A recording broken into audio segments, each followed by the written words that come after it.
मान के लायक अपना गाँव लेता हूँ और हर साल की इस साल भी हमारे गाँव के आयोजन समिति द्वारा मानव ज्ञान प्रतियोगिता रखे गए से सराहनीय काम हर साल जो उनके द्वारा किए जाते हैं। जो एक सीता हो जे राजा जनक की बेटी जो भगवान राम के साथ विवाह हो गए, राम लक्ष्मण सीता के साथ वनवास गए और पंचवटी में सुख पूर्वक बैठे नहीं से। और वही समय में लक्ष्मण जी है कंदमूल फलवर बन गई। तब सीता जी लगी इस राम है कि सीता अब हमला लीला करे के समय आ गए, तो अब आप अग्निदेव के कोरा में विराजमान हो जाओ।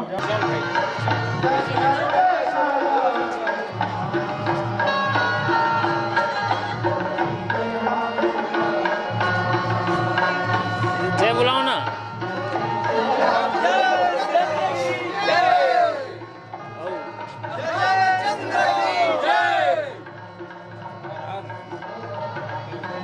सीता माता की जय।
पाए नहीं दिल की धड़कन कौड़ी कौड़ी जोड़े महल बनाएगा धरती से पाए नहीं दिल की धड़कन कौड़ी कौड़ी जोड़े महल बनाएगा धरती से पाए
जय जय श्री राम। और ये रहा आज अतिथियों का आना और यही कहेंगे हमारे अतिथियों को क्या, बादल है तो बरसात होगी, दिन है तो रात होगी, बादल है तो बरसात होगी और जिंदगी सलामत रहे हमारे अतिथियों। तो निश्चित तौर पर कभी न कभी आप सभी से मुलाकात जरूर होगी, मुलाकात जरूर होगी। इन्हीं भाव के साथ एक बार जोरदार तालियों की साथ के साथ आमंत्रण देव मानस परिवार को जयकारी। हमारे बीच चलिए ज्योति ठाकुर जनपद अध्यक्ष का स्वागत श्रीमती अन्नू साहू और साथ ही साथ सुश्री कांति कंवर जिला सदस्य श्रीमती सीता साहू, श्रीमती कुसुमलता जिला सदस्य। हो सके तालियां सेहत के लिए फायदेमंद है। और साथ ही साथ स्वागत की बेला को विराम लगाते हुए